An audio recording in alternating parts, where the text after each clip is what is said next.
Chapter 1. The Problem with Trust. Your way isn't the best way. 55% of CEOs think a lack of trust is a threat to their organization's growth. Sarah was exhausted. As general manager of an insurance company, she had just sent her 11 direct and 65 indirect reports home in the March 2020 lockdown. Sarah had no idea how it was going to work. Not everyone had laptops to take home in the week leading up to the lockdown, so it had been a near post-apocalyptic hunt to source them at almost any cost to enable some form of home-based working. Most of her team didn't have a home office, let alone experience working from home. In fact, it wasn't encouraged before the coronavirus, COVID.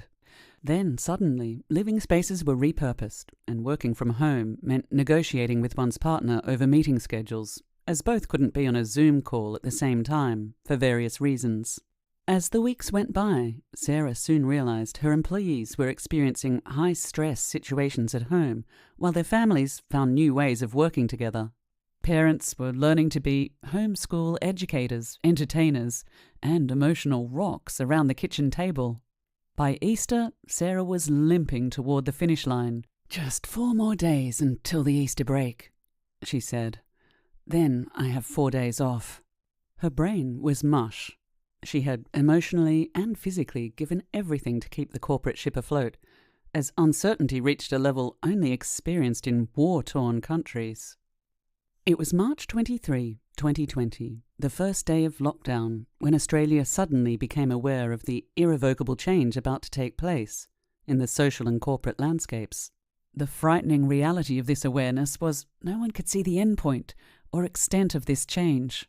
The disruption was challenging, as we didn't have a blueprint to work off or an established process. We had to make it up as we went, get it wrong, fix it, and try again. Even if the pandemic had never happened, we would likely still be having this conversation, as we are in a time of change. The tipping point has come for many industries where current practices are becoming increasingly unsustainable. The pandemic changed conventional office-based working to remote working, a framework not previously accepted by many in corporate management. The question now is whether corporations will be able to convince their staff to return to the office. In practice, they've found it difficult to recover conventional pre-COVID ways of working after the mass exodus during the early days of lockdown. In 2022, the number of Ivy League college graduates moving into the top firms dropped from 65% to 41%. Young people seemed to be leaving behind the third industrial revolution in favor of the fourth. What was observed was a drop in available labor around the world in 2022-23, when countries struggled to find the workforce to return to the status quo. Each industrial revolution comprises changes in 3 main areas: power, transportation, and communication. The first revolution, 1760 to 1840, began with the use of steam as power, trains as transportation, and the telegraph as communication. This was the start of industrialization, and many organizations prospered during this time. The Second Industrial Revolution, 1870 to 1950, took place when steam was replaced by electricity, trains by the automobile, and telegraphs by the telephone. This transition accelerated the demise of many large and powerful organizations that were the undisputed masters of the First Industrial Revolution. The Third Industrial Revolution, 1950 to 2011, saw the evolution to data for communication, air travel, automation, and nuclear for power. This change again disrupted the established order of things, and we saw the demise of several prominent brands and companies. The Third Revolution also gave organizations the ability to generate a greater net worth than some countries' gross domestic product, GDP. At the time of publishing, Apple Inc. had a market cap of $3.44 trillion US, making it the 5th largest economy, which is marginally ahead of the UK and India.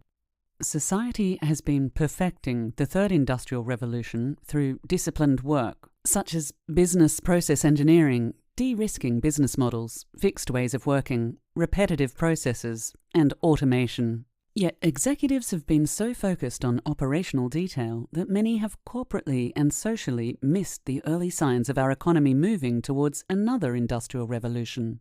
Some organizations have missed the opportunity to shape their economic platform to include new technologies, like driverless transportation, renewable energy, and artificial intelligence, AI.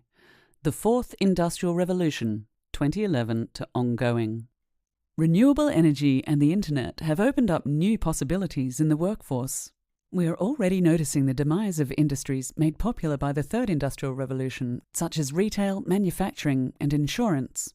As this process accelerates, it will not be unrealistic to imagine that in a period of 20 years, 150 of the current top 200 organizations will be replaced by a different list. The pandemic accelerated the closure of organizations stuck in the Third Industrial Revolution mindset, threatening the way some executives work. Those who hold on to outdated beliefs and cannot adapt have been blocking real-time progress in these organizations. The pandemic also fostered personal and professional development. Individually, we have grown over the past 3 years, challenging our minds with new skills and education, some resulting in career changes. This was noticeable in Australia when many hospitality workers retrained as call centre personnel during COVID, then chose to stay in that industry after the lockdown due to better working conditions than their former workplaces. Who would have thought 4 years ago the modern battlefield of work would be fought over flexible working hours and location? Younger workers are more confident to speak out, clearer on what they want and the vision they have for their life, and they're not afraid of expressing their needs and desires to achieve these goals. This introspection and the distraction of COVID have meant this new industrial revolution and its new ways of working has caught most of the population by surprise. When ChatGPT launched, it became clear what kind of work would be replaced by AI. Technology companies are starting to downsize their personnel, including Microsoft cutting 5% or 10,000 people from its workforce in 2023. It was only 4 years ago we began talking about how AI was going to impact the future of work. This sudden shock of its arrival as a working, accessible model has led many corporate professionals to run for cover, hiding behind siloed behaviours, not knowing how it will affect them and their teams. As a result, defensive practices are emerging in larger organisations that are stuck in the old paradigm. Many organisations thought they had more time to prepare for AI, but have been caught out unequipped when it comes to developing new workplaces and professional skills. Emotionally in shock, socially fragmented, technologically left behind, financially and politically in disarray, organizations no longer have a clear path ahead. Their old aspirations and practices are not inspiring employees to transform the organization and set up a future that will allow it to survive, be sustainable in the new economy, and have a more agile and flexible business model in this time of transition. The impact of AI is now accelerating the conversation on the future of our economic, political, professional, and workplace systems. What does capitalism look like in the Fourth Industrial Revolution? How do we maintain societal values in the face of high unemployment? How do we prosper in a declining or zero-growth GDP? Executives are now asking where we need to pivot, and how we make a very different future work for all of us and the organization. History has taught us if we don't answer these questions, we will see a backlash as we did in the early 1900s when capitalism needed a course correction to protect the working class and farmers. In trying to answer all these questions while also making meaningful progress, we're noticing organizations and executives moving away from seeking certainty in decision-making. Processes are pivoting to social capital constructs, such as diversity, inclusion, emotional safety and mutuality, just to name a few. These tools, chosen by more and more organizations, enable a bigger conversation with employees. The answer now lies in experimenting rather than knowing.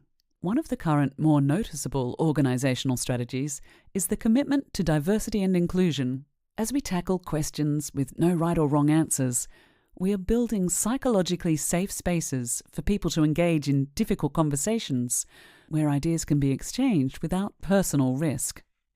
In the Global Leadership Survey conducted by PricewaterhouseCoopers, PwC, in 2016, 55% of CEOs think a lack of trust is a threat to their organization's growth. This survey found employees in high-trust organizations were more productive, had more energy at work, collaborated better with their colleagues, and stayed with their employers longer than people working at lower-trust organizations. Employees also suffered less chronic stress and were happier. These factors fueled stronger connection to the aspiration of the organization, its strategy, and each employee's ability to grow. The literature suggests this type of corporate environment is becoming more important than ever in the new normal we are living in. A key insight is that emotional safety is barely possible without the establishment of trust, which requires the reduction of self-interest. As soon as people are encouraged to cooperate outside of mutuality, it is often a selfish process of personal gain, and that's when emotional safety is at risk. If we want to answer the big questions coming our way, lead people through uncertainty, and inspire others to mobilize, it will require people to act for the mutual benefit of each other. In a world where there's no right and wrong, only experimentation and learning, holding on to mutuality is all we have to keep faith in each other to succeed. The key ingredient in relational trust is mutuality. Finding that common ground to move forward becomes everything. It challenges hierarchy, process, and organizational knowledge and culture. The most efficient way to make mutuality possible is through cognitive development.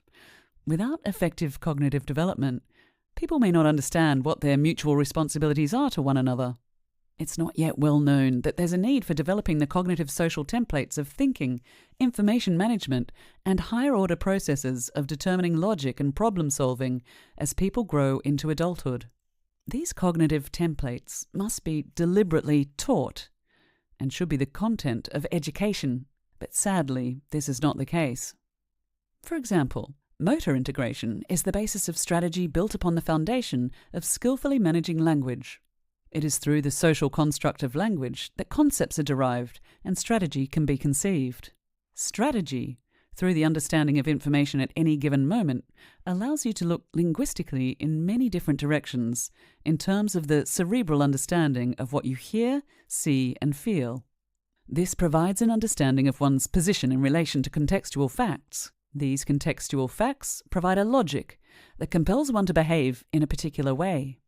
The personal development of cognitive linguistic mind tools allows effective plans to be made through perceptual models that replicate real life. We act according to these models derived from real-world scenarios. People well-versed in managing environmental information are more likely to act mutually. In our closest relationships, we often see mutuality in the form of unfiltered feedback. This is particularly observed within families, where we still have good relationships with people we would otherwise see as difficult. Close relationships are often formed around the knowledge of following the same team, coming from the same village, or attending the same school.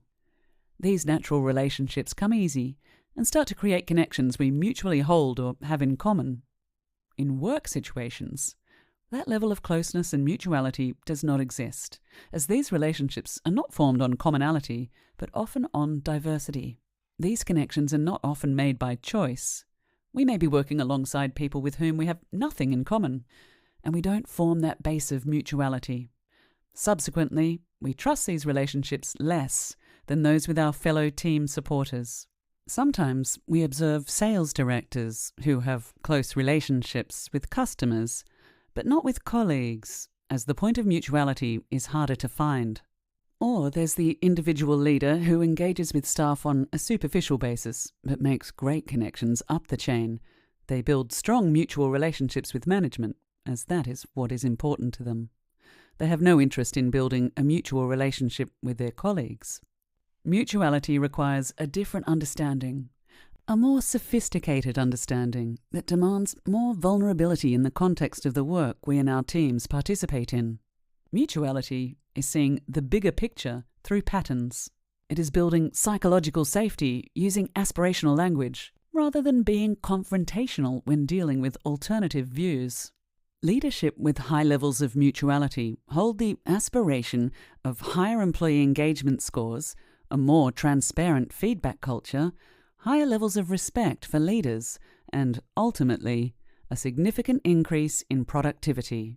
Mutuality as a process builds collaborative relationships with diverse individuals, creates more effective teams, engages people in opportunity-based change, builds a broader culture of trust and engagement, and allows an organization to be results-driven with a positive momentum towards performance.